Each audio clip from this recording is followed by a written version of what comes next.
3 di Universitas Muhammadiyah Ponorogo, jurusan D3 Keperawatan. Nah, di sini saya hadir di Mbawarja Sambung Ponorogo dan di hadapan mbak-mbak semua. Di sini saya ingin berbagi ilmu sedikit tentang penyuluhan gizi seimbang pada orang dewasa, seperti itu. Nah, sebelumnya di sini saya ingin mengadakan perjanjian dulu. Ini enaknya berapa menit dalam saya menyampaikan materi? 10 menit atau 20 menit? 10 menit, ya, terima kasih. Nah, sebelumnya tujuan dari penyuluhan ini yaitu apa toh? Tujuan dari penyuluhan ini kami harapkan masyarakat dapat memahami kebutuhan gizi seimbang pada orang dewasa. Jadi nggak asal makan, jadi kita juga bisa tahu gizinya itu seperti apa, kebutuhan orang dewasa itu berapa toh gizinya, seperti itu ya. Sebelum lanjut bisa dilihat di depan menu. Menu itu sebenarnya apa sih? Yang dimaksud menu itu seperti apa? Ada yang bisa menjawab?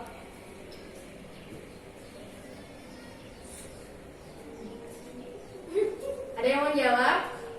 Ada yang tahu menu itu apa? Ya, baik. Menu itu serangkaian beberapa macam hidangan atau masakan yang disajikan untuk seseorang atau suatu kelompok di setiap makan, dan sekali makan. Nah, sehari itu kita tuh makan 3 kali, pagi, siang, sama malam. Kalau menu seimbang, menu sama menu seimbang itu beda. Menu itu hanya beberapa hidangan makanan. Kalau menu seimbang adalah menu yang terdiri dari beraneka ragam makanan dalam jumlah yang porsinya itu sesuai sehingga memenuhi kebutuhan gizi seseorang guna memelihara dan memperbaiki sel-sel tubuh. Nah, itu sekilas tentang menu. Dan poin yang kedua yaitu prinsip gizi pada orang dewasa. Yang disebut orang dewasa itu dari umur berapa hingga umur berapa, ada yang tahu? Ada yang tahu? Ada yang menjawab? Ya, berapa Mbak? 11 sampai 65. Umur dewasa itu dari kita umur 19 tahun sampai 55 tahun, seperti itu.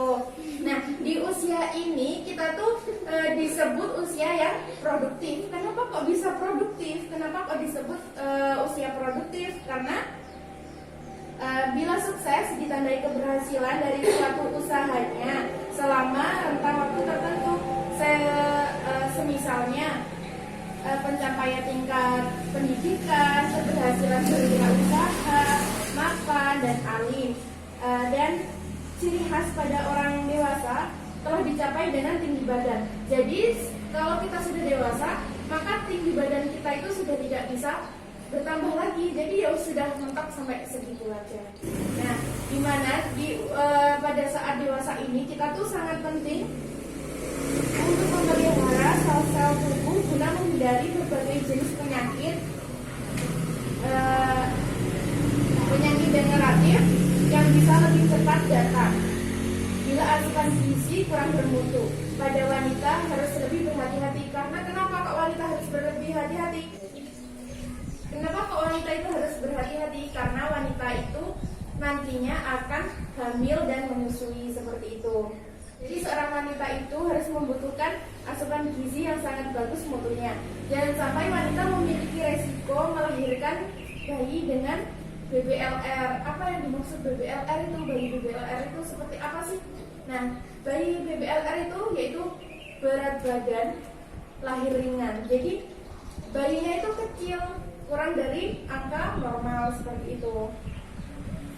Nah, poin ketiga yaitu bisa dilihat lagi, yaitu faktor-faktor yang mempengaruhi gizi seimbang pada orang dewasa atau AKG. Pada orang dewasa itu didasarkan dari pada usia, pekerjaan, jenis kelamin, dan kondisi khusus pada kondisi ibu hamil dan ibu menyusui tadi. Jadi perempuan itu harus lebih berhati-hati.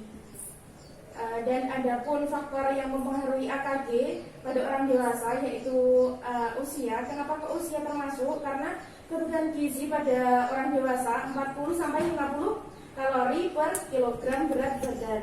Semakin bertambah umur, jadi kebutuhan zat gizi seorang itu relatif lebih rendah untuk tiap kilogram berat badannya. Yang kedua yaitu aktivitas. Kebutuhan zat gizi seorang ditentukan oleh aktivitas yang dilakukan sehari-hari. Maka berat aktivitas yang dilakukan, kebutuhan zat gizi makin tinggi, terutama energi. Misalnya seorang pria dewasa, pekerjaan ringan membutuhkan energi sebesar 2.800 kalori. Sedangkan bila bekerjanya berat, itu bisa membutuhkan 3.600 kalori seperti itu. Yang ketiga yaitu jenis kelamin. Kenapa jenis kelamin juga termasuk? Karena kebutuhan zat gizi juga berbeda antara laki-laki sama perempuan tadi, terutamanya pada usia dewasa. Perbedaan ini terutama disebabkan oleh komposisi tubuh dan jenis aktivitasnya. Jadi cewek cowok itu berbeda. Yang keempat itu kondisi khusus. Yang dimaksud kondisi khusus di sini yaitu pada seorang wanita yang hamil dan menyusui tadi. Pada masa hamil dan menyusui, kebutuhan zat gizi meningkat karena metabolisme tubuh meningkat, konsumsi makanan yang juga meningkat untuk kebutuhan diri sendiri, bayi yang dikandung, dan persiapan produksi ASI-nya. Yang kelima yaitu pendapatan. Kenapa pendapatan itu juga ya termasuk? Karena jika semakin banyak pendapatannya kita, nanti kita juga makin bisa untuk beli makanan yang lebih bermutu dan lebih berkualitas gitu. Yang keenam yaitu pendidikan. Kenapa pendidikan juga termasuk? Karena semakin tinggi pendidikan seseorang, maka semakin baik status gizinya. Ini disebabkan karena seseorang yang mengenyam pendidikan biasanya lebih memahami dalam menerima informasi mengenal gizi. Terus yang ke-7 yaitu sosial budaya. Itu juga termasuk karena kebiasaan makan dan minum dan perilaku seseorang. Apabila perilaku tersebut merupakan perilaku makan yang tidak seimbang, akan mengakibatkan masalah gizi. Seperti itu kan, setiap budaya sini dan sana itu berbeda-beda, tidak ada yang sama. Makanan pun juga berbeda-beda seperti itu. Poin yang keempat yaitu kebutuhan gizi seimbang pada orang dewasa. Itu juga berbeda-beda bagi setiap orang. Kebutuhan zat gizi tergantung pada berbagai faktor, yaitu umur, tinggi badan, berat badan, jenis kelamin, dan aktivitas fisik. Oleh karena itu, dalam pemenuhan gizi harus disesuaikan dengan kebutuhannya. Dan bisa dilihat di tabel yang di depan ya.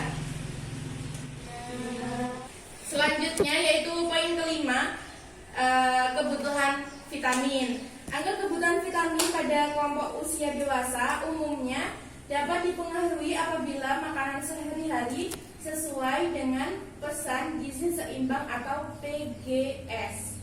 Angka kecukupan gizi atau AKG seperti itu dianjurkan untuk digunakan sebagai standar guna mencapai status gizi yang optimal. Dan angka kecukupan gizi yang dianjurkan bagi orang dewasa umur 30 sampai 64 tahun itu bisa dilihat di depan ini ya, dan dibaca sendiri ya. Karena waktu kita sangat sedikit karena mbak-mbak mintanya cuma 10 menit seperti itu. Dan selanjutnya poin ke-6 yaitu penilaian status gizi pada orang dewasa. Penilaian status gizi pada dewasa merupakan pemeriksaan keadaan gizi seseorang dengan cara mengumpulkan data penting, baik yang bersifat objektif maupun subjektif, kemudian dibandingkan dengan baku yang telah tersedia. Data objektif dapat diperoleh dari data pemeriksaan laboratorium perorangan serta sumber lain yang dapat diukur oleh anggota tim atau penilai seperti itu. Penilaian status gizi orang dewasa pada prinsipnya adalah berdasarkan pengukuran fisik atau antropometri, yaitu menggunakan indeks massa tubuh atau IMT. Pengukuran antropometri digunakan untuk melihat ketidakseimbangan antara protein dan energi. Ketidakseimbangan keseimbangan ini terlihat pada pola pertumbuhan fisik dan proporsi jaringan tubuh seperti lemak, otot, dan jumlah air dalam tubuh. Jadi bisa dilihat di sini. IMT itu dapat dihitung dengan rumus sebagai berikut. Yang ini bisa dilihat ya. IMT itu indeks massa tubuh, BB itu berat badan, TB itu tinggi badan. Di kolom kategori ambang batas IMT untuk Indonesia. Kalian mbak-mbak sendiri juga bisa mencoba. Mbak-mbak ini termasuk kategori yang kurus, normal, atau overweight, atau obesitas ya. Bisa dicoba sendiri. Dan yang poin terakhir yaitu beberapa masalah yang sering dijumpai pada dewasa. Dampak kekurangan gizi pada orang dewasa, penurunan produktivitas kerja, dan derajat kesehatan disebabkan oleh kekurangan sumber energi secara umum dan kekurangan sumber protein, yaitu bisa anemia dan gondok. Apa sih anemia itu? Anemia disebabkan kekurangan mengonsumsi makanan sumber zat gizi, dan gondok itu kelainan kelenjar tiroid karena kurangnya mengonsumsi lodium. Dan yang ketiga yaitu kebutaan disebabkan kurangnya vitamin A.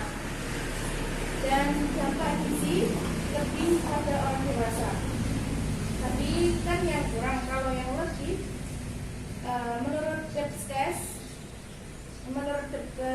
Republik Indonesia tahun 2005, prevalensi kegemukan di Indonesia relatif tinggi. Kegemukan dapat mengurangi kemolekan tubuh, juga bisa mengurangi kelincahan gerak tubuh, dan seringkali lebih cepat menimbulkan kelelahan. Kegemukan merupakan salah satu resiko terjadinya penyakit kardiovaskuler. Penyakit kardiovaskuler itu penyakit apa? Penyakit kardiovaskuler itu yaitu penyakit jantung. Kegemukan mempengaruhi umur rata-rata seseorang dan berisiko untuk terjadinya penyakit degeneratif seperti diabetes mellitus, hipertensi itu tekanan darah tinggi, penyakit jantung koroner, artritis, dan kanker. Penyakit gula darah, diabetes mellitus adalah sekumpulan gejala yang disebabkan karena meningkatnya kadar gula dalam darah karena insulin secara absolut atau relatif, atau menurunnya tingkat sensitivitas insulin. Yang kedua yaitu penyakit tekanan darah tinggi atau hipertensi dan jantung koroner. Hipertensi adalah suatu keadaan tekanan darah meningkat melebihi batas normal, yaitu artritis Gout. Gout adalah salah satu penyakit artritis yang disebabkan oleh metabolisme abnormal urin yang ditandai dengan meningkatnya kadar asam urat dalam darah. Yang keempat yaitu kanker. Kanker adalah pembelahan dan pertumbuhan sel secara abnormal yang tidak dapat dikontrol sehingga cepat menyebar.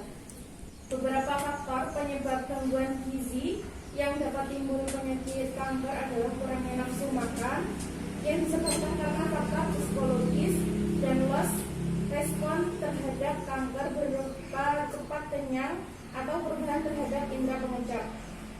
Gangguan asupan makanan dan gangguan gizi, gangguan pada saluran cerna, gangguan absorpsi zat gizi, dan kehilangan cairan serta elektrolit karena muntah dan diare. Perubahan metabolisme protein, karbohidrat, dan lemak. Yang terakhir, peningkatan pengeluaran energi.